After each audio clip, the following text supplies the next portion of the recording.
Alright guys, I am here to present to you a tip. If you are looking for a job, having difficulty finding a job, you feel like your resume is not getting the attention that you feel it and that you deserve, then I have a tip for you that has worked for me a number of times to get my foot in the door of a place that I want to work, in a job that I want to be in. And I'm here to pass it along to you.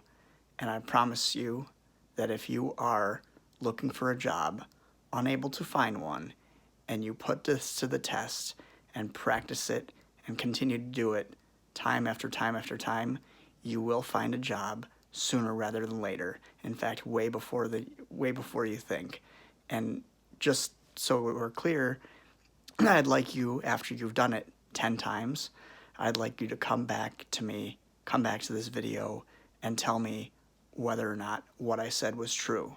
And if it's not, I want you to throw it in my face because I'm that confident that this will work.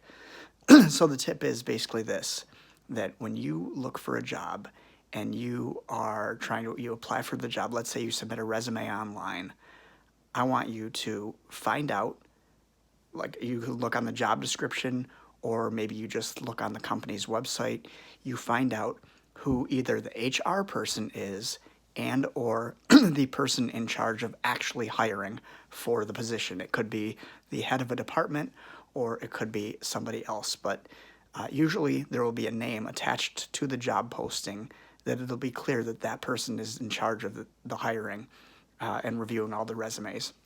I want you to, as soon as you send off the email resume, I want you to call that person, introduce yourself. Hi, my name is John Smith, and I just applied for the position of blah, blah, blah.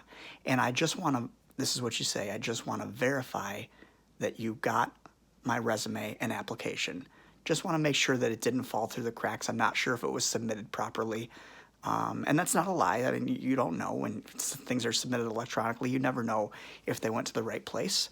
So what they'll do normally is they'll either put you in charge of the person who's going to review that, or it'll be them themselves that you're actually talking to, and they're going to say, oh, what's your name? And in my case, my name is Brad Micon. My last name is Mikon. So they would look me up and say, okay, let me look you up by last name. Spell that last name for me again. And they're looking for your resume already. And that in and of itself is going to push the resume to the top of the pile. While you're doing that, you're making small talk with them. Oh, yeah, I've always wanted this position. I feel like I'm a pretty good fit. Have you gotten a lot of applicants? You just make small talk with them about the job itself and the application process, and let them know that you're really interested. And then they'll have your resume right up front. And then you'll say, okay, well, hey, are you still interviewing for the job? You ask them, are you still interviewing people? And they'll say, yes, that's why they're even having a conversation with you in the first place. And they've already put your resume to the top because they had to pull it to find it. Once they found it, it's at the top now because it's in front of their face. And 9 times out of 10, and literally that is the statistic pretty much, 9 times out of 10, they're going to invite you right then and there for an interview. So it doesn't guarantee you the job, of course, there's no guarantees, but the point is the more interviews that you have, the better eventually you're going to find a job. So that's how to guarantee yourself an interview. I hope that tip is helpful. Let me know in the comments below what you think about that tip and if it has helped you or somebody else that you may pass that along to. Thanks.